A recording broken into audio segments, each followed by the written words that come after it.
Vriende, ons gaan het ons hoofde buig, dan gaan ons het 'n gebed saam doen. Onse wonderlike hemelse Vader, ons eer en ons dankie en ons aanbid U vir hierdie groot en heerlike voorreg om U, die God van hemel en aarde, ons Vader te kan noem.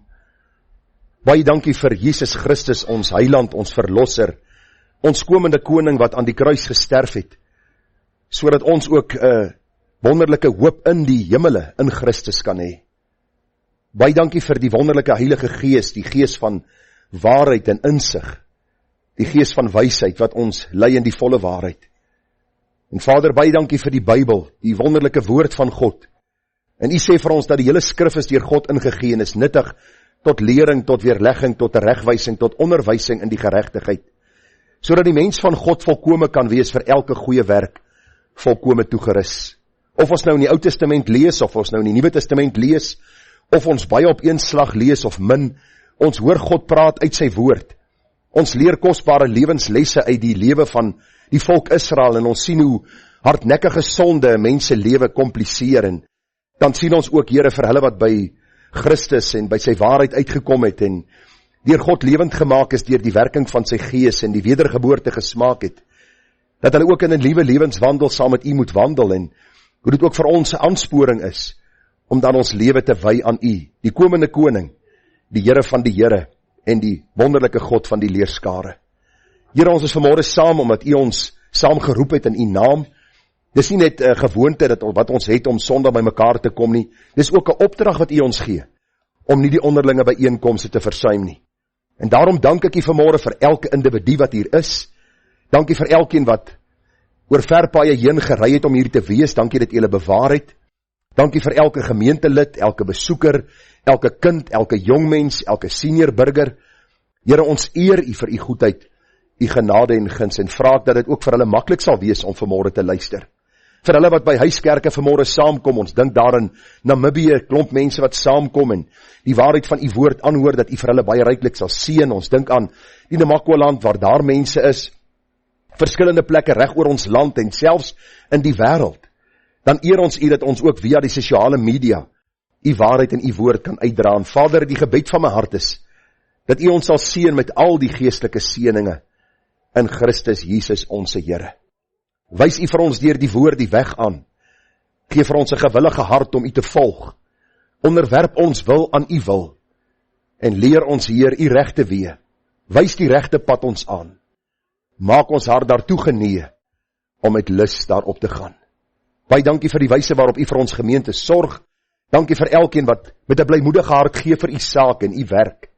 Vader, seën ons met wysheid om U koninkryk uit te brei en U wonderlike naam dan te verheerlik. Gemeente, genade, barmhartigheid en vrede word vir U geskenk van God ons hemelse Vader en ook van ons dierbare Here Jesus Christus. En dit word kragtig menigvuldig deur die werking van sy Gees, ook hier by ons. Amen. My vrou het my vanmôre gevra of ek my bril ingesit het, en ek was vas oortuig ek het. So as ek later net sê, nommer 2, dan moet U 'n bril kry, of net vir my bril aangee wat 'n nommer 2 is. Weet nie wat dit regtig beteken nie, maar ek dink ek sien beter met die 1 en 2 as met die 3 en 4. Maar die gedagte is net vanmôre, dis vir my 'n voorreg om die woord van die Here aan U te bedien. Dis vir my altyd goed om saam met U deur die woord van die Here te werk, en hierdie week baie gedink moet ek aangaan met die reeks uit Psalms. Ek moet Psalm 41 is die volgende Psalm wat ons moet hanteer, of gaan ek net aangaan met die reeks uit Genesis? So ek dink vanmôre gaan ek nog 'n boodskap uit Genesis met U deel, en dan as die Here ons spaar volgende week Sondag Psalm 41. Maar vriende, as ons dink aan die reeks uit die boek Genesis, dan sien ons dat ons 'n basis kom lê het vir ons Christelike geloof. Ek het vir u gesê, ons leef in 'n dag en tyd waar mense die woord van die Here bevraagteken, waar baie mense sê, maar kan alles waar wees wat die Bybel sê? Hulle bevraagteken die betroubaarheid van God, die juistheid van sy woord, en het ons begin met die reeks oor die gedagte van fundamentele waarhede van ons Christelike geloof. En het ons bietjie gekyk na 'n paar gedagtes, soos ons het begin deur vir u te sê, ons gaan van die veronderstelling uit, en van hierdie groot waarheidsvertrekpunt, dat God se woord die waarheid is. En ons het 'n reeks daaroor gehou, oor die betroubaarheid van God se woord, die getuienis van God se woord self, die argeologiese bewyse, die geregtelike bewyse, die wettiese bewyse, daar is soveel bewyse. En het ons vir u gesê dat hierdie boek geskryf is oor 'n lang tydperk, deur manne wat God opgewek het, om dan sy woord te skryf. So God se woord, die onfeilbare bron van waarheid, wat ons dan ook lees, en as jy God se stem wil hoor, lees sy woord. Hy praat deur sy woord met jou. Ek het hierdie week weer, een persoon met my gepraat het vir my gesê, luister, ek het gehoor hierdie pastoor sê, die Here het vir hom gesê, om vir mense te sê, en toe sit hy af, want dit het vir hom verkeerd geklink, en ek sê vir hom, het is goed dat jy afgesit het, want het klink nie net verkeerd nie, dit is verkeerd. Want die oomblik as jy sê, God kommunikeer nog direk met jou, dan sê jy, die kanon is nie klaar geskryf nie, so eintlik na Openbaring 22 kan ons verder die Bybel skryf, want God kommunikeer nog steeds met mense direk, soos hy met die Bybelskrywers gekommunikeer het. Daarom is het baie belangrik, vriende, dat ons hierdie groot waarheid sal raak sien, dat God se woord afgehandel is, hy is geskryf, ons het die 66 kanonieke boeke, daarom sê ek dikwels vir mense, lees die Bybel, dat jy kan hoor wat God vir jou en vir my wil sê. Mense se woorde kom en gaan, en baie ouens, ek het hierdie dinge al getoets, baie ouens wat vir jou sê, die Here het vir my gesê, 2 weke later het hy vergeet wat die Here vir hom 2 weke terug gesê het, dan die Here wil vir hom weer iets anders te gesê, kontrasterend van die vorige kere, en dan, as jy hom as 'n leienaar uitwys, dan het hulle baie probleme daarmee. Dis die probleem van ons tyd, mense se woorde is onbetroubaar, God se woord is juis vas en waar. Dis 'n tweesnydende swaard wat indring, dit maak skeiding tussen siel en gees, gewrigte en murg, en is 'n beoordelaar van die oorlegginge en gedagtes van ons hart. Hier gesê, God is ewig, hy is nie geskape of die uitvindsel van 'n mens nie, uit hom, deur hom en tot hom is alle dinge geskaap. Ons het daaroor gepraat in die boodskappe wat ons alreeds vir u gebring het. Vir u gesê, God het in 6 letterlike 24 uur dae die hemel en die aarde geskape. Evolusie is 'n veeverhaal. Eendag lang gelede het uit niks oor miljoene jare iets gekom. En ek het vir u al baie keer gesê, as ek niks deponeer in 'n rekening nie, as ek by 'n bankteller of by 'n teller aankom by 'n bank en ek sê, ek wil iets bank, en hulle sê, meneer, hoeveel? En ek sê, niks. Behalwe dat hulle my gaan uitjaag, of miskien die sekuriteit gaan kry, gaan hierdie niks wat ek deponeer, nie oor 20 of 30 miljoen jaar iets wees nie. En dis die beginsel van die evolutieleer. Hulle sê, uit niks het 'n eensellige organisme ontstaan, wat oor miljoene jare 'n dier en later 'n mens geword het. Vir u gesê, jy glo een van die twee, of God se woord, God het gesê, of jy glo dit wat mense spekuleer oor, en wat hulle as versinsels aan ons wil weergee en opmaak, en eintlik maar hartseer bedrog is.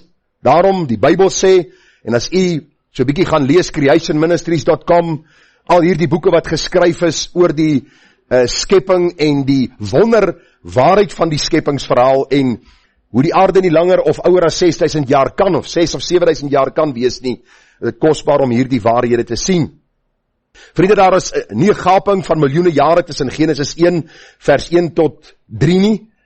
Wie gesê, daar is mense wat sê, nou waar is die dinosourusse, waar is al hierdie diere wat uitgesterf het, so iewerste moes daar 'n pre-Adamiese aarde gewees het, voor Adam was daar 'n aarde, daar was mense wat daarop geleef het, en toe het daar een of ander iets gebeur, en hierdie aarde het basies woes en leeg geword, en God het herskep, en ons bly op hierdie aarde wat God herskep het. Is nie so nie. Daar was net een skepping, God het gesê, en hy het geskape, die sondeval het plaasgevind, en ons beleef vandag die gevolge van die sondeval. En ons sal bietjie later daaroor praat, wanneer ons by die sonvloed kom, die effek wat die sonvloed gehad het op die skepping, en hoe God dan ook deur die sonvloed die goddelose mense verdelg het, en die Bybel is baie duidelik daaroor, dat die wêreld wag op God se tweede koms. Luister, selfs die wêreldleiers weet, daar is iets wat gaan gebeur een of ander tyd. En die Here sê vir ons, hierdie keer gaan hy hierdie aarde met vuur verbrand, en hy gaan 'n nuwe hemel en 'n nuwe aarde daar stel. Ek het vir u gesê, God het alles baie goed geskape. Die mens is die kroon van God se skepping, geskape na sy beeld en gelykenis, om te heers oor sy skepping. Ons het vir u gesê, wat dit behels, wat dit beteken, dat ons geskape is na God se beeld en na sy gelykenis. Die Here het ons geskape om te werk, en nou moet u nie sug nie, maar die Here het ons geskape om te werk voor die sondeval alreeds, dat ons die aarde sal bewoon en bewerk, maar die Here het ons ook geskape om te rus. Nou sê die meeste, jippie, rus is lekker, Ek wil vir u sê om te slaap is goed, en as jy jou slaap begin verloor, die slaappatroon begin de mekaar raak, as jy ouer raak, ek het vanmorgen weer met mensies gepraat, dan mis jy dit nogal. Goeie slaap is goed vir 'n mens, en 'n mens moet rus.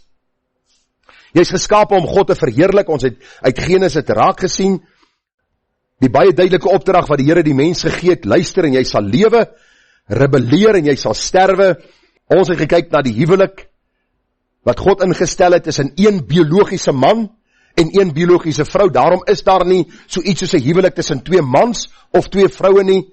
Dis baie duidelik, een biologiese man, een biologiese vrou is wat God bedoel het van die begin af. En ons laaste erediens het gegaan oor die gedagte, as God dan alles goed geskaap het, wat het verkeerd geloop?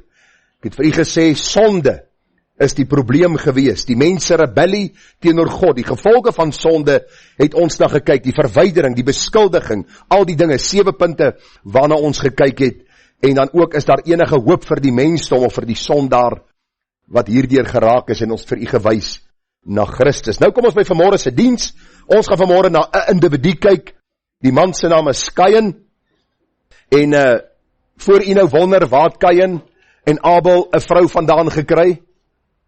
Nou die Bybel sê dat Kain het vir Abel doodgemaak, so ek dink nie was nodig vir hom vir 'n vrou nie, maar waar het Kain 'n vrou gekry? Hy het met sy suster getrou, en as u sê, jak, dis sleg, dis lelik, is nie goed nie, God het eers later die verbond ingestel, dat daar nie getrou kan word onder familielede nie. Gaan lees die Bybel, ek het 'n oordenking daaroor opgeneem, as jy meer daaroor wil weet, so moenie jou tyd wonder terwyl ek preek oor Kain en sy vermorste lewe, waar het hy 'n vrou gekry nie. Die feit van die saak is, hy het 'n vrou gekry, en hierdie vrou, ons lees in die Bybel, het kinders gebaar, en die Here het ook hierdie aarde gevul, en wie kan gou vir my sê, hoeveel jaar het verbygegaan, of hoeveel jaar het verloop, van Genesis 1 tot Genesis 5? Okay, so 1650 jaar. Ons het 5 hoofstukke in die Bybel oor 1650 jaar wat verloop het. Daarom is die nodige opgeteken vir ons, sodat ons ook daaruit kan leer. Kom ons lees Genesis 4, vers 1 tot 16. En die mens het sy vrou Eva beken, dit is Adam het vir Eva beken, en sy het swanger geword en Kain gebaar en gesê, ek het 'n man verkry met die hulp van die Here. Eenvoudig wat dit beteken, is dat God haar ook in staat gestel het. Die Here is die een wat die skoot van die moeder open en die skoot van die moeder sluit, en al wat Eva sê is, God het my in staat gestel, en deur sy genade kon ek 'n seun gebaar het. Vers 2, daarna het sy ook sy broer Abel gebaar, en Abel het 'n skaapherder geword, en Kain 'n landbouer. En na verloop van tyd het Kain van die vrugte van die land aan die Here offer gebring, en Abel het ook van die eersgeborenes van sy kleinvee gebring, naamlik van hulle vet, en die Here het Abel en sy offer genadig aangesien, maar Kain sy offer nie aangesien nie. Toe word Kain baie kwaad, en het sy hoof laat hang. As 'n mens die Bybel lees, dan sien jy die prentjie. Dis 'n klein seentjie wat sy ma vir hom gesê het, nee, jy doen dit nie. En dan trek hy sy kyk op 'n knop, en dan loop hy weg, en hy kyk net hier op die grond rond. Dis Kain, sien hom, in u gedagte. En die Here sien wat Kain doen, en hy sê vir hom, Kain, waarom is jy kwaad? En waarom laat jy jou hoof hang? Is daar nie verheffing as jy goed doen nie? En as jy nie goed doen nie, die sonde lê en loer voor die deur, en sy begeerte is na jou, maar jy moet daaroor heers. En Kain het met sy broer Abel gepraat, en toe hulle in die veld was, het Kain teen sy broer Abel opgestaan en hom doodgeslaan. Toe sê die Here vir Kain, waar is jou broer Abel? En hy antwoord, ek weet nie, is ek my broer se wagter? En hy sê, wat het jy gedoen? Die stem van die bloed van jou broer roep na my van die aarde af. Daarom sal jy vervloek wees, ver van die grond wat sy mond oopgemaak het, om die bloed van jou broer uit jou hande of jou hand te ontvang. As jy die grond bewerk, sal dit sy vermoë aan jou nie meer gee nie. 'n Swerwer en vlugteling sal jy wees op die aarde. Daarop sê Kain vir die Here, my skuld is te groot om dit te dra. Kyk, u verdryf my nou uit my land uit, en ek moet my verberg vir die aangesig. 'n Swerwer en vlugteling sal ek op die aarde wees, en elkeen wat my kry sal my doodslaan. Maar die Here sê vir hom, daarom, as enigeen Kain doodslaan, sal dit 7voudig gewreek word. En die Here het 'n teken gegee aan Kain, sodat enige een wat hom kry, hom nie sou doodslaan, en nou hoor ek die gedagte. Wat is daai teken gewees? Kan ek vir julle vanmôre sê wat daai teken was? Deuteronomium 29, vers 29. Die verborgde dinge is vir die Here ons God, maar die geopenbaarde dinge is vir ons en ons kinders. Ons weet nie wat hierdie teken was nie. Die Here het nie nodig geag om vir ons te verduidelik nie. Maar kyk God se genade, dat hy Kain nie onmiddellik ook doodslaan nie, hom nie onmiddellik doodmaak nie, maar vir hom genade skenk. Vers 16 sê, toe gaan Kain weg van die aangesig van die Here, en hy het gewoon in die land Nod, aan die ooste kant van Eden. Ons gaan net tot so ver saamlees uit God se woord. Die teks en oordenking vanmôre dan, Genesis 4 vers 1, en die mens het sy vrou Eva beken, en sy het swanger geword, en Kain gebaar en gesê, ek het 'n man verkry met die hulp van die Here. Die tema vanmôre van ons boodskap is, Kain, 'n vermorste lewe. Kain, 'n vermorste lewe. Nou vind die groot digter en dramaturg William Shakespeare het gesê, hy sê, all the world's a stage, and all the men and women merely players. They all have their entrances and their exits, and one man in his time play many parts. Dat is interessant toe ek dit gelees het, en ook hierdie aanhaling van William Shakespeare raak gesien het, want jy sien, dit is wat die boek Genesis en die boek Exodus en die Bybel en die wêreldgeskiedenis vir ons leer. Jy sien dwars deur die wêreldgeskiedenis en ook soos in die Bybel opgeteken, mense wat kom en mense wat gaan, en mense wat baie rolle speel in hulle leeftyd, en al getuienis wat jy van hulle kry, is dit wat in die Bybel opgeteken is, die Bybelverhale, en dan ook in die geskiedenis wat jy hoor, wat oorgedra word van een persoon na 'n ander persoon. As ons kyk deur die Bybel in besonder, en ons gaan vanmôre kyk na die man Kain, en in besonder na wat Kain gedoen het en hoe sy lewe was, dan sien ons dat baie van die Bybelfigure was mense wat opreg was, eerbaar, heilig, toegewyd, terwyl ander weer skynheilig en voorgee mense was, toneelspelers, wat maar aangepas het by hulle omstandighede en by die geleentheid soos hy homself voorgedoen het. Ons dink aan 'n man soos Henog, en as ons die naam Henog hoor, dan weet ons Henog het met God gewandel. Baie besondere getuienis. En ons sien Noag was regverdig onder sy tydgenote gewees. Luister, nie een van hulle was sondeloos nie. Maar die Bybel sê Noag was opreg onder sy tydgenote. Abraham was die vader van die gelowiges en Josef was getrou tot die dood toe. Josef, alhoewel hy van sy huis weggeskeer is, of geskeer was en in die land Egipte aangekom het, het hy daar die Here verheerlik en ook die rol vervul as tweede in bevel van hierdie land, om dan ook so die God van Abraham, Isak en Jakob te eer. Ons vind aan die ander kant Josef se broers. Nou vriende, as ons kyk na Josef se broers, dan is die kort opsomming oor hulle lewe, dat hulle leenaars, huigelaars, toneelspelers was, wat ook hulle optrede verander het, soos die verhoog opgestel was. Onthou jy toe hulle vir Josef sien aankom? Wat was die komplot wat hulle gesmee het? Ons moet hom doodmaak. Ons moet hom doodmaak, en ons weet dat die Here genadig was dat hy ontsnap het, en hy is dan ook as 'n slaaf verkoop na Egipte toe, en toe hulle agterkom dat Josef weg is, toe vat hulle sy kleed en hulle smeer bloed op en hulle stuur hom na die pa en hulle sê, is dit nie dalk u seun se kleed nie? Het 'n wilde dier hom nie dalk verskeer nie? Wat 'n klomp huigelaars. Ek dink by myself toe die boodskap voorberei, as daar 'n Oscar sou wees, wat in daardie tyd uitgedeel sou word, het hulle almal een gekry, of 2 of 3. Want jy sien, hulle almal het 'n rol vervul, hulle almal het 'n rol gespeel, hulle almal het 'n voorgee lewe gelei, soveel so dat die Here later die lyne moes regtrek toe daar hongersnood in Kanaan kom, hulle na Egipte moes gaan en hulle broer Josef lewend gevind het, as tweede in bevel dan ook van hierdie land. En vriende, dan kom ons by die man Kain. Ons gaan vanmôre 'n bietjie kyk hoekom ons sê dat Kain eintlik maar 'n toneelspeler was, 'n voorgee mens. Hy het verskillende rolle vervul op verskillende tye, en ons gaan vanmôre 'n bietjie kyk na 'n paar lesse wat ons uit sy lewe kan leer. Ons gaan kyk na die gedagte van, ten spyte van sy uiterlike vertoon, was sy hart nie reg voor God nie. Ons gaan kyk na die gedagte, hy was ongehoorsaam aan God se woord en opdragte.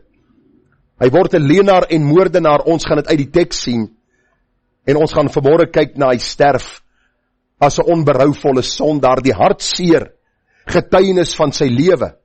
As jy nou hierdie toneelstuk voor u sien, en hierdie toneelstuk hou op, en u kom by die uiteinde van hierdie storie, sal u sien, dat die groot hartseer van sy lewe, was nie alles wat hy gedoen het nie, maar dat hy nooit by 'n punt van berou uitgekom het, van belydenis, van sonde vergifnis, en van 'n verhouding met God wat herstel is nie.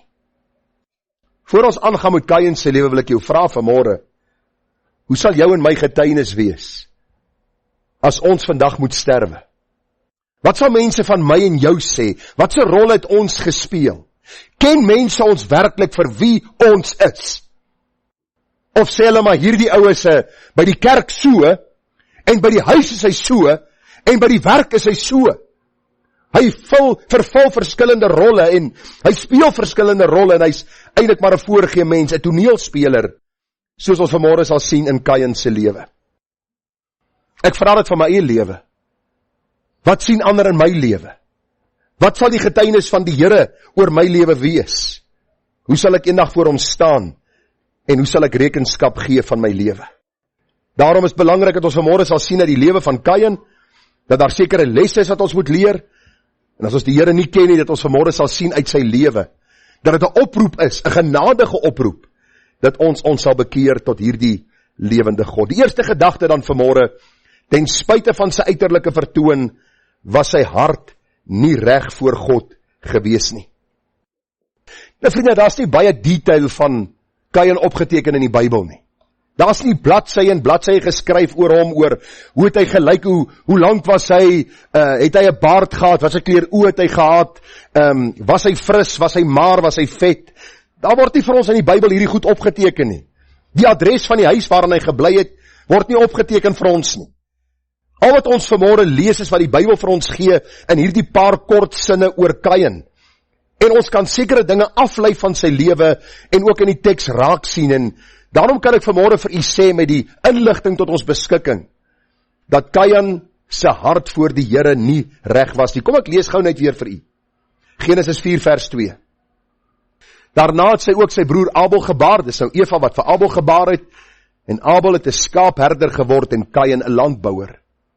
En na verloop van tyd het Kain van die vrugte van die land aan die Here offer gebring, en Abel het ook van die eerstgeborenes van sy kleinvee gebring, naamlik van hulle vet. En die Here het Abel en sy offer genadig aangesien, maar Kain en sy offer nie aangesien nie. Toe word Kain baie kwaad, en hy het sy hoof laat hang. Nou vriende, net so tong in die kies. Moenie die vet van die vleis afsny nie. Eet hom saam. Hier staan dit in die Bybel, hy het hierdie vet gebring. Dis nie glad nie sleg as jy dit eet nie. Maar nie te veel nie, né? So môre het ek en oom Frans lekker daaroor gepraat, hoe lekker ons kan eet, maar as ons dit oordoen, is daar altyd gevolge, waarin ook daarmee gepaard gaan. Vind jy wat sien ons in hierdie teks? Ons sien eenvoudig hier dat Kain en Abel 'n offer aan die Here gebring het. Waar in die Bybel staan die opdrag dat hulle moes offer? Ons lees dit nie.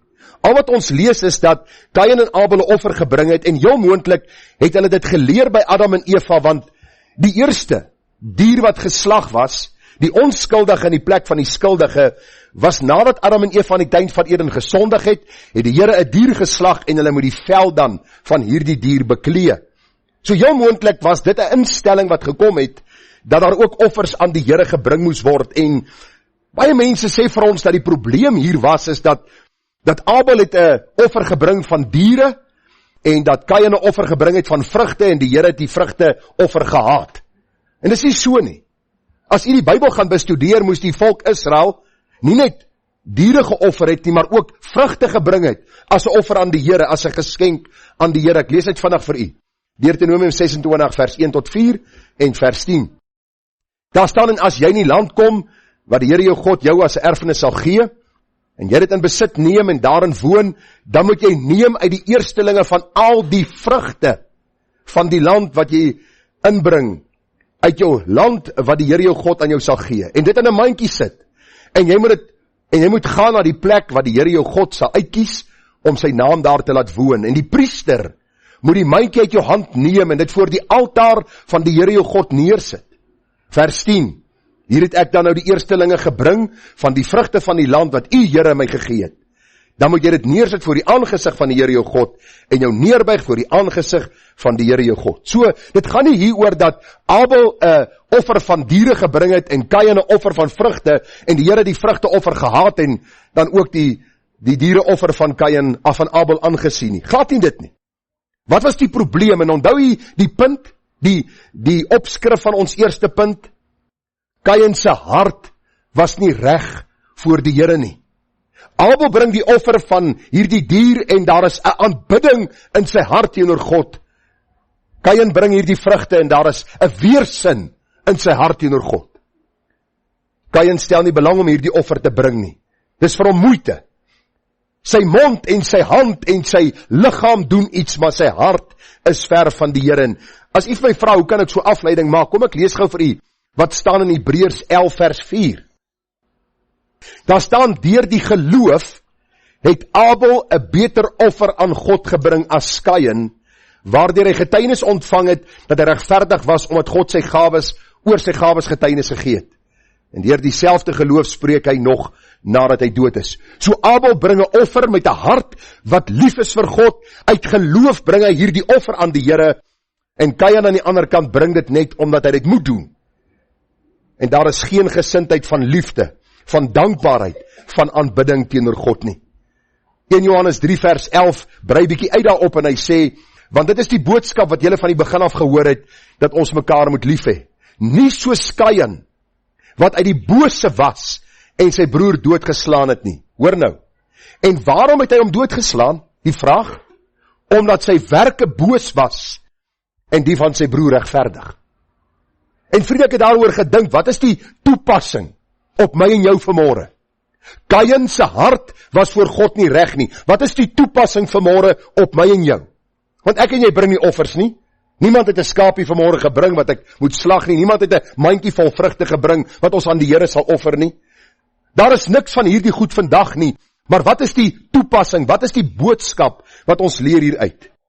En ag vriende, dis baie eenvoudig en voor die hand liggend. Want u sien Jesaja 29 vers 13 sê die Here. Die Here het gesê, omdat hierdie volk nader kom met hulle mond en my eer met hulle lippe, terwyl hulle hart ver van my hou, sodat hulle vrees vir my aangeleerde mense gebod is. Matteus 15 vers 18, hierdie volk nader na my met hulle mond en eer my met hulle lippe, maar hulle hart is ver van my af. As jy as man jou vrou in die oë kyk en jy sê vir haar, luister, my pop, ek het jou lief. Dink jy sy wil opregtheid hê van jou kant? Dat jy dit regtig bedoel? Nou as jy getroud is langer as 'n maand, sal jy weet jou vrou het jy al 10 keer gevra, het jy my regtig lief? Jy my regtig lief? My regtig lief? En nou weet jy mos wat gebeur het met die oom en tannie? Die tannie wou die oom skei. Hulle kom daar by die predikant aan en die predikant sê nou vir die tannie, nou wat is hierdie storie nou, dat jy nou die oom wil skei na al hierdie jare? Maar dominee, hy sê nie vir my, hy is lief vir my nie. En die oom sê vir hom, of die dominee sê vir die oom, nou oom, wat is die probleem? Hy sê, man, luister dominee, hy sê, ek het vir haar, toe ons 30 jaar teruggetrouwd is, vir haar gesê, ek is lief vir haar, en as iets verander, sal ek haar kennis stel. En dit het nie baie goed afgegaan, tussen die oom en die dominee nie. Maar vriende, die gedagte wat hier na vore kom, op tydelike gebied soek ons opregtheid. As jy vir jou vrou sê, ek is lief vir jou, wil sy weer as opregtheid. Jy kan nie met die mond vir haar sê, ek is lief vir jou, maar met jou liggaam, met jou lewe, doen jy sonde. Is jy by 'n ander vrou, of is jy met ander goed besig nie? Dan moet 'n opregtheid wees, dan moet 'n eerlikheid wees, en dis wat God ook vir ons sê. Hoe dikwels wil ons die Here dien, met 'n hart wat ver van hom af is. Ons lees die Bybel, maar ons wil nie eintlik die Bybel lees nie. Ons dink by onsself, genadiglik, ek moet dit net doen, dan sal ek seker 'n paar punte verwerf om eendag in die heerlikheid te kom. Ek wil nie eintlik bid nie, ek het nie regtig tyd om te bid nie, maar kom ek doen dit maar, want ek hoor God is kwaai, en hy het sommer 'n paar mense in die Ou Testament doodgeslaan, en in die Nuwe Testament lees ons van dinge wat gebeur, en uit vrees doen ek dit, maar my hart is nie met God reg nie. So wat ek vanmôre vir u wil sê, vriende, moenie die Here dien sonder 'n hart van liefde vir die Here nie. Hoor wat sê Psalm 51 vers 18 vir ons. Want u het geen lus in slagoffer nie. Anders sou ek dit gee. In brandoffer het u geen behaag nie. Die offers van God is 'n gebroke gees. 'n gebroke en verslae hart sal u, o God, nie verag nie. Wie kan gou vir my sê, wat is die konteks van Psalm 51? Dawid het gesondig met die vrou Batseba. En hy skryf hier die boetelied, dit staan bekend as die boetepsalm, waar Dawid sy hart voor God uitstort en hy sê, Here, teenoor u het ek gesondig en gedoen wat verkeerd is in u oë. Ek het gerebelleer teenoor u opdrag. Ek het hierdie vrou gevat wat nie myne is nie. Ek het haar man laat doodmaak. Dit is sonde, Here. Ek is jammer oor my sonde, vergewe my. En Dawid sê, aan die einde van hierdie psalm, hy sluit hierdie psalm af met hierdie woorde. En hy sê, Here, u soek nie brandoffers en slagoffers nie. U soek 'n hart wat in lyn is met u woord. U soek 'n hart wat lief is vir u. En ek wil vanmôre vir jou vra, is daar een wat jy liewer het as God? As jy vanmôre vir my sê ja, of dit jou man of jou vrou of jou kinders, of jou werk of jou stokperdjie of jou sport, of wat ook al is daar iets of iemand belangriker as die Here is. God is nie daarmee tevrede nie. Bely dit, laat staan dit, en sê, Here, ek wil u dien met my hele hart, met my hele siel, en met my hele verstand. Dis die eerste en die groot gebod. Die tweede wat hiermee gelyk staan, jou naaste, soos jouself. Die eerste gedagte dan, waarom ons sê, Kain het 'n vermorste lewe gehad. Hy het uiterlik goed gedoen, hy was 'n goeie toneelspeler, hy het die offers gebring, en alles het goed aan die buitekant gelyk, maar sy hart het God gesien. 'n hart wat ver van hom af weg was. En die Here het hom dienooreenkomstig dan ook aangesien en hom gewaarsku. Dis die tweede gedagte wat ons by gaan uitkom. Hy was ongehoorsaam aan God se woord en God se opdragte. Genesis 4 vers 4. En die Here het Abel en sy offer genadig aangesien, maar Kain en sy offer nie aangesien nie. Toe word Kain baie kwaad. En hy het sy hoof laat hang, en die Here sê vir Kain, waarom is jy kwaad, en waarom laat jy jou hoof hang? Is daar nie verheffing as jy goed doen nie? En as jy nie goed doen nie, die sonde lê en loer voor die deur en sy begeertes na jou, maar jy moet daaroor heers. Vriende, Kain se hart is nie reg voor God nie, en wat doen hy?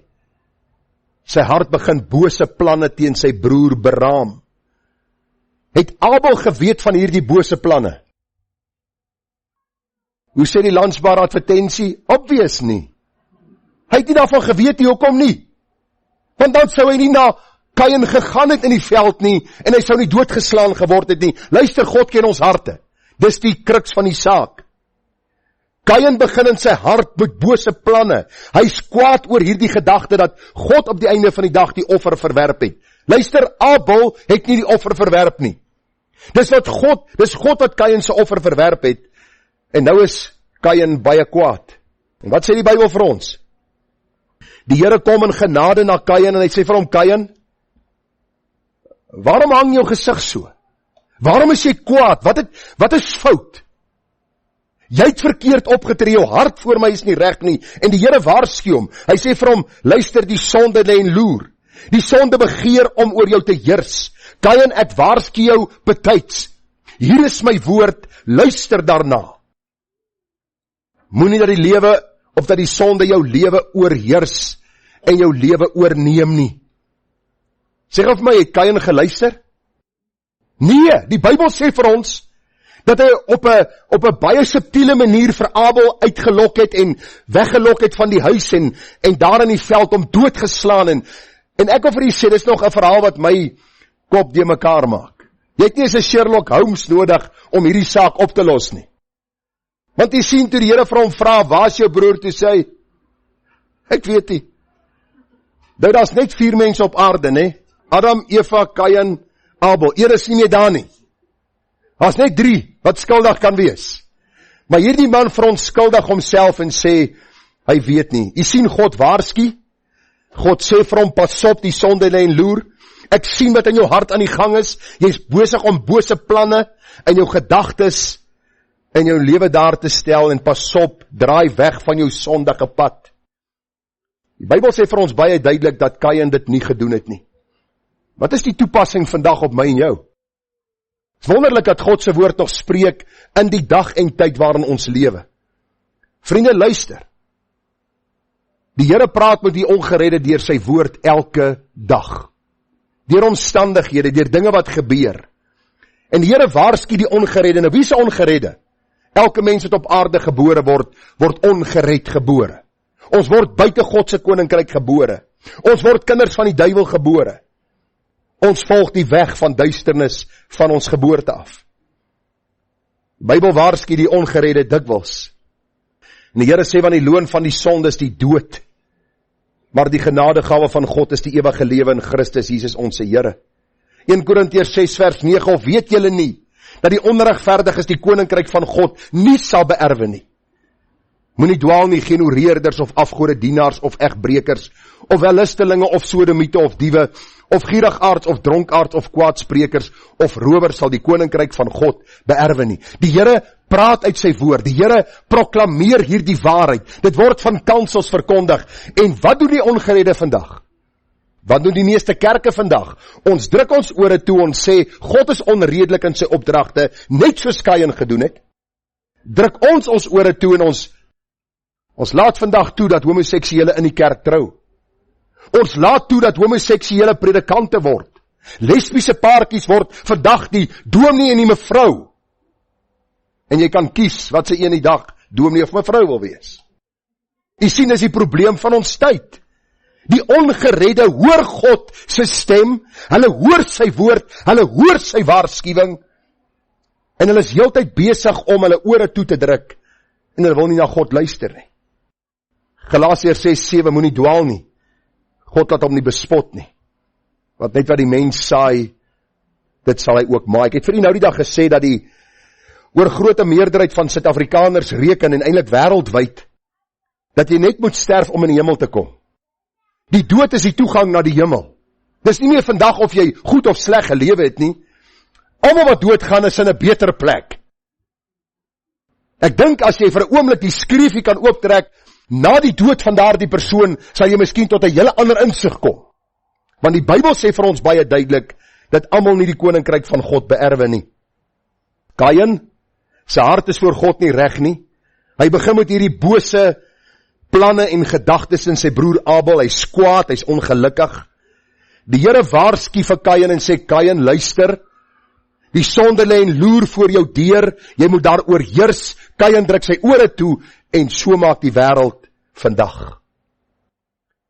Maar as u aan die Here behoort vanmôre, wil ek vir u sê, daar's baie kinders van die Here wat dieselfde doen. Baie kinders van die Here wat dieselfde doen. Die Here waarsku sy kinders, en hy sê vir ons in Romeine 6 vers 12, laat die sonde dan in julle sterflike liggaam nie heers, dat julle aan sy begeerlikhede gehoorsaam sou wees nie. En moenie julle lede stel tot beskikking van sonde as werktuie van ongeregtigheid nie, maar stel julle self tot beskikking van God as mense wat uit die dode lewend gemaak geword het, en julle lede as werktuie van geregtigheid in die diens van God. Baie interessant is dat die oorgrote meerderheid mense reken, hulle is Christene, maar die oorgrote meerderheid leef nie soos Christene nie. Dis vir my aangrypend om te sien dat mense bely ek behoort aan die Here, maar ek leef nie soos 'n kind van die Here nie. Ek vra jou vanmôre, waarom wil jy jouself 'n Christen noem, as jy nie soos Christus wil leef nie? Waarom wil jy sê ek is 'n kind van God, as daar geen begeerte is om te wandel in die voetstappe van ons Here Jesus nie? Hulle reken dat die oorgrote meerderheid mense reken as jy een of ander tyd 'n oorgawe aan die Here gemaak het. Dit beteken een of ander tyd 'n gebedjie gebid het en gesê het, Jesus, ek is 'n sondaar, maak my asseblief my hartjie skoon en rein, maak my u kind, dan sal ek in die hemel wees. Hoor gou, die oorgrote meerderheid van kerke sê, al sterf ek as 'n ateïs, as ek net daai gebedjie gebid het, sal God my eendag in sy hemel toelaat. Watter belaglikheid. Kan u verstaan waarom ek vir u sê dat ons uit Kain se lewe moet leer die sonde lê en loer? Dit lê en loer vir die kerk van die Here Jesus. waar hulle moet kompromie probeer om 'n ander evangelie vir ons te preek, waar jy 'n oorgawe kon gemaak het, maar daar is geen lewe van heiligheid nie. Daarom is belangrik dat ons sal sien dat ons nie ons ore moet toedruk as God se kinders nie, want die Bybel sê dat God tug sy kinders as hulle nie wil luister nie. Hoor wat sê Kolossense 3 vers 5. Nou vriende, as jy hierdie vers buite konteks moet vat, dan gaan ons mekaar vanmôre doodmaak. As ek vanmôre net vir u sê, maak dood, dan weet ek nie wat sal gebeur nie. Maar wat is die konteks? Maak dood dan julle lede wat op die aarde is, naamlik hoerery, onreinheid, hartstog, slegte begeertes, gierigheid, wat afgodediens is, waardeur die toorn van God oor die kinders van die ongehoorsaamheid kom, waarin julle ook vroeër gewandel het, verlede tyd. Jy het daarin gewandel, toe julle daarin geleef het. Maar nou moet julle dit ook alles aflei, naamlik toorn, woede, boosheid, laster, skandelike taal uit julle mond. Lieg nie vir mekaar nie, omdat julle die ouwe mens met sy werke afgeleid. Ek sê dikwels vir mense, ons het gister daaroor gepraat, toe my suster hulle kom kuier het, die verskil tussen 'n geredde en 'n ongeredde is eenvoudig. 'n Ongeredde probeer altyd sy sonde regverdig, verdedig en ander blameer. 'n Kind van God besef elke dag, hy staan skuldig voor God, hy is kind van God, maar sy voete word dikwels vuil in hierdie wêreld. Dikwels struikel ons deur woorde, gedagtes of dade. Daarom kom ons daagliks en sê, Here, ons wil ons sondige neigings doodmaak. Ons wil aflei dit wat lynreg teen u woord is. Ons wil lewe om u te verheerlik. Dis eie aan 'n kind van God om daagliks in reinheid voor God te wil wandel. Daarom is die waarskuwing baie duidelik, moenie jou ore toedruk nie, want u sien, as ons as kinders van God ons ore toedruk, tug die Vader ons. Die Bybel sê vir ons baie duidelik dat God sy kinders liefhet en daarom sal sy liefdevolle tugtiging kom oor sy kinders. Ek wil u vanmôre vra hoe dikwels en gereeld waarsku die Here ons en hoe dikwels gee ons nie ag nie. Net ons eie skade, skande en verdriet. In die 27 jaar dat ek in die bediening is, het ek al geweldig baie berading gedoen. Daar is omtrent nie 'n geval wat ek nie al hanteer het nie. En daar is net een rede vir gebroke verhoudinge, vir mense wat miskien gevangenisstraf in die oë staar oor diefstal of bedrog wat hulle gepleeg het. Net een, en dit is sonde. Ons luister nie na God nie. Vanmôre een van die ooms vir my gesê, hy sien as hy so deur die Ou Testament lees, as jy nie na God luister nie, is daar altyd gevolge. As jy na God luister, gee hy vir jou hierdie seën en vreugde. Al gaan jy soms deur verdrukking en beproewing. Luister, geen verdrukking en beproewing kan jou so seer maak so sonde nie. Sonde se effek is vernietigend. Daarom, Kain se hart is voor God nie reg nie. God waarsku hom, hy weier om te luister. Volgende plek, hy word 'n moordenaar en 'n leenaar. Vers 4 vers 8, en Kain het met sy broer Abel gepraat, en toe hulle in die veld was, het Kain teen sy broer Abel opgestaan en hom doodgeslaan. Toe sê die Here vir Kain, waar is jou broer Abel? En hy antwoord, ek weet nie. Is ek my broer se wagter? Baie diep sarkasties. Hy praat met die heilige God van hemel en aarde. U moet hierdie genadige, barmhartige handeling van God teenoor sy skepsel raak sien. God kom onmiddellik uitgewis het. Kain in sy sondes verwaand. U sien hierdie twee gedagtes reflekteer vir ons aan wie Kain behoort het. 'n Sondaar, geestelike kind van die duiwel, want die Bybel leer vir ons in Johannes 8:44. Jesus praat met die fariseërs. Hy sê julle die duiwel as vader en die begeertes van julle vaders wil julle doen. Hy was 'n mensemoordenaar van die begin af en staan nie in die waarheid nie. Omdat daar vir hom geen waarheid is nie, wanneer hy leentaal praat hy uit sy eie omdat hy 'n leenaar is en die vader daarvan. Ek het nie tyd vanmôre om daaroor te praat nie, maar die Bybel sê as jy jou broer haat, is jy 'n moordenaar. As jy iemand haat wat God liefhet, sê die Bybel vir ons, is jy 'n moordenaar? Is ek 'n moordenaar? Daarom ook wanneer dit kom by leuns, ek vra jou vanmôre, is jou ja, jou nee, of is jy 'n mens wat gekenmerk word deur leuns wat jy vertel? As jy leuns vertel, sê die Bybel, is daar 'n goeie kans dat jy maar in die kategorie van Kain is 'n rolspeler, wat heeltyd 'n verskillende rol moet vervul by verskillende mense, en jou besig hou met leuns. En jou leuns sal jou baie gou uitvang. Jy sien, vriende, Kain se hart is bedrieglik. Hy luister nie na God se woord nie. Hy lieg toe God vir hom vra, waar is jou broer? En toe die Here vir hom sê, luister, jy het jou broer doodgemaak, ek weet daarvan. Jy het kans en jy het 'n geleentheid om in berou te sê, Here God, ek is jammer vir die dwaasheid wat ek begaan het. Hoor wat sê Kain? Hoor wat sê hy? Daarop sê Kain vir die Here, nadat die Here vir hom gesê het, dat die bloed van sy broer basies op die aarde vergiet is. Hy sê, my skuld is te groot om te dra. Nou, ek het 'n bietjie gaan kyk in die oorspronklike taal, wat dit beteken. Hierdie woorde was nie woorde van berou nie. Eintlik wat Kain vir die Here gesê het, Here, U jaag my nou weg van my huis en U sê dat die grond nie vir my hierdie vrug na vore gaan bring nie. Is U nie te erg in U straf nie? Is U nie bietjie oordadig in die straf wat U nou vir my gee nie?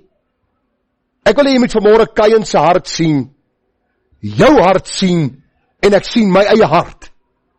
Want luister vanmôre, dis die probleem met die sondaar oor die algemeen vandag. Hulle is van mening dat hulle nie te sondig is nie. In plaas van om hulle voor God te verootmoedig en hulle te bekeer, soek hulle na maniere om hulle self te regverdig en te verontskuldig voor die Here. As iets negatiefs met hulle gebeur, kyk hulle nooit na self nie, maar eerder na God in absolute verbasing en vra, hoe kan U so iets aan my doen? Die uiteinde, hulle sink net al hoe dieper weg in hulle sonde en elende. Ek sien hierdie ding stelselmatig in die kerk van die Here ook inkom. Dat kinders van die Here nie meer buig onder God se gesag en sy soewereiniteit nie, maar heeltyd bevraagteken hulle die Here en sê maar, dink U nie is bietjie oordadig in wat U doen nie? Dit hierdie kind van my wat siek is en my man wat gesterf het en my vrou wat miskien nou kanker het, maar is U nie bietjie oordadig in die optrede nie? Daar is nie meer hierdie nederige, heilige vrees vir God, waar ons hom dien, omdat hy genade aan ons bewys het, in gehoorsaamheid aan sy waarheid en sy woord nie. Daarom vir die sondaar is dit 'n natuurlike reaksie, vir die kind van die Here, moet dit eintlik nie in sy lewe wees nie. Hierdie man, Kain, is 'n man wat 'n leenaar en 'n moordenaar word. Waarom? Sy hart voor God is nie reg nie. Hy luister nie na God se woord nie. En vriende, hierdie gedagte het my so getref toe ek dit lees. Die twee manne wat gaan bid het in die tempel. Want jy sien, alles het by Kain se hart begin. Sy hart voor God nie reg nie, sy ore toegestop en toe verval hy in hierdie boosheid wat later sy lewe sou kos. Die Bybel praat van twee manne wat aan die tempel gegaan het om te bid. Die een was 'n fariseer, die ander 'n tollenaar, en die fariseer het gaan staan, kyk die rol wat hy speel. God weet sy hart is nie voor hom reg nie. Die fariseer gee hierdie vertoon voor mense en hy sê, Here, ek dank U dat ek nie soos ander mense is nie. Rowers, onregverdiges, egbreekers, of ook soos hierdie tollenaar. En ek wil net gou stop, voor U nou dink hierdie tollenaar is dan maar 'n ander skepsel gewees. Hoeveel keer het U en ek in hierdie week gesê, ek dank U, Here, dat ek nie soos hierdie klomp mense in die regering is nie. Skelms, diewe, leenaars, boosaards. Vriende, moet ons hulle sonde uitwys? Ja, ons moet dit doen. Maar luister, ons is nie beter as hulle nie. Dis wie ons in ons murg en been is, as dit nie vir God se genade is nie. Sonde moet uitgewys word, ons moet sonde aan die lig bring, ons moet boosheid bestraf, sê die Bybel. Maar ons kan nie gaan staan voor die Here en sê, Here, ek dank U, ek is nie soos hulle nie. Want eintlik inherent is ons soos hulle. Miskien net op 'n ander manier en miskien in ander grade. Miskien in 'n mindere mate. Maar God het ons harte ken, wat ons hart aan ons openbaar. Hoor ons trane dikwels in ons studeerkamer wanneer ons huil en sê, Here, hoekom is my hart so bedrieglik? Die tollenaar aan die ander kant, en dis wat ek hier wil oproep, dat ons meer die tollenaar se gesindheid sal openbaar. Hy het ver weg gestaan en wou self nie sy oë na die hemel ophef nie, maar het op sy bors geslaan en gesê, o God, wees my sondaar genadig. Jesus self sê, hier die laaste een het geregverdig na sy huis gegaan, eerder as die eerste ene. Kain wou nie luister na God se stem nie. Kain druk sy ore toe. Hy vermoor sy broer, hy lieg vir God. En dit bring ons by die laaste gedagte. Kain sterf as 'n onberouvolle sondaar. Vriende, ons lees nooit in die Bybel dat Kain die eerste kind op aarde by die Here uitgekom het nie. Reg deur die woord is die getuienis oor Kain negatief en verdoemend. Selfs wanneer dit kom by sy nakomelinge, lees ons in Genesis 4:23, en Lamech het aan sy vroue gesê, Ada en Silla, hoor na my stem, vroue van Lamech, luister na my woord, voorwaar, ek slaan 'n man dood, wat my wond, en 'n seun wat my koes. Dit klink soos Kain, hè? Dit klink soos Kain, die nageslag van Kain, dieselfde gedagte, dieselfde boosheid, wat in hulle harte heers, vers 24, want Kain sal 7 maal gewreek word, maar Lamech 77 maal. Jy sien, Kain self sy nageslag, het in hierdie boosheid bly voortlewe. Dis nie dat daar nie genade van God is nie, dis nie dat God nie met hulle praat nie, dis nie dat God hulle nie waarsku nie, maar in 'n bose hart, vriende, is daar net hierdie sondige begeertes, en daarom sê Judas, vers 11 vir ons, wee hulle, want hulle die weg van Kain bewandel, en omloon hulle self in die verleiding van Biliam gestort, en in die verset van Korag omgekom. Nou wil ek gou vir u vra as gemeente, want ek sien jy kyk vir my vanmôre aan, asof ek vir u baie slegte nuus bring. Eintlik bring ek vir u slegte nuus van 'n man, maar die goeie nuus kom. Wat is die konteks van Judas? Judas, hy wil skryf oor ons gemeenskaplike geloof, maar hy vind dit eerder noodsaaklik om te skryf oor die valse leraars, wat met 'n valse evangelie mense mislei, weduwees beroof, mense na die ewige verderf lei, omdat hulle nie by die waarheid van die woord bly nie. Dis die konteks waarin Judas skryf, en hy sê, wee hulle, wee hierdie valse leraars, want hulle wandel in die weg van Kain. Hulle is liewer vir hulle self, en hulle bose harte mislei hulle, om mense te mislei en te verlei, ten einde 'n tydelike voordeel uit hulle te kry. Kain kom nooit by die Here uit nie. Ek wil vir u sê, daar is baie mense in die kerk van die Here Jesus, wat nie aan die Here behoort nie. Dis die hartseer nuus wat ek vanmôre vir u gee.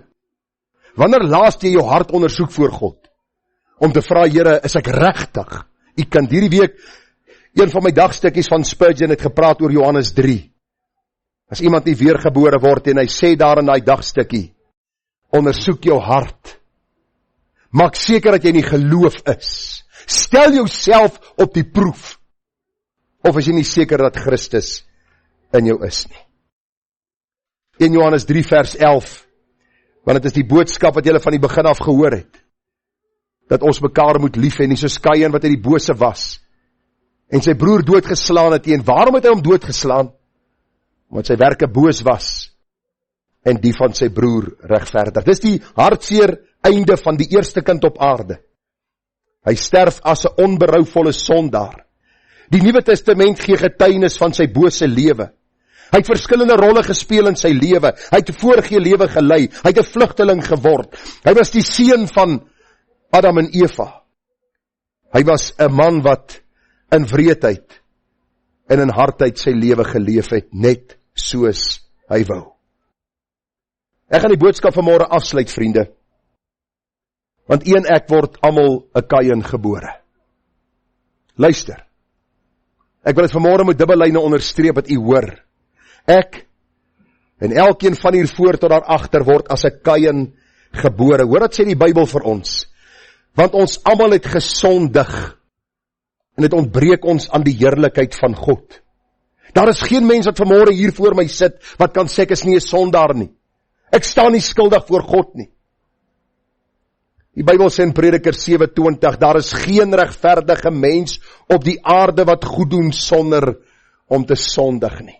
Het jy erken dat jy 'n sondaar is, dat jy buite God se koninkryk staan, dat jy soos 'n Kain skuldig voor God is?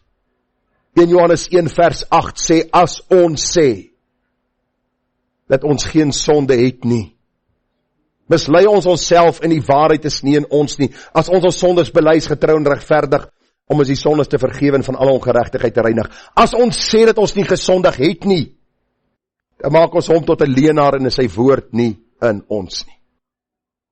Onthou jy wat het Kain vir die Here gesê? Here, ek dink nie my straf is te swaar nie. Dis die oorgrote meerderheid van mense se gesindheid, Here, is U nie te rof op my nie.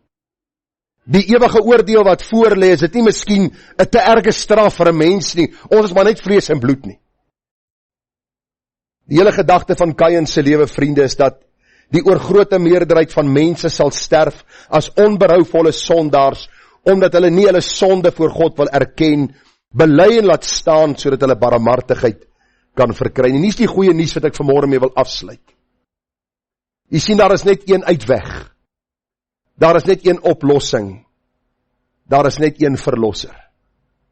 Johannes 7 vers 37 sê, op die laaste dag, die dag van die fees, het Jesus gestaan en uitgeroep en gesê, as iemand dors het, laat hom na my toe kom en drink.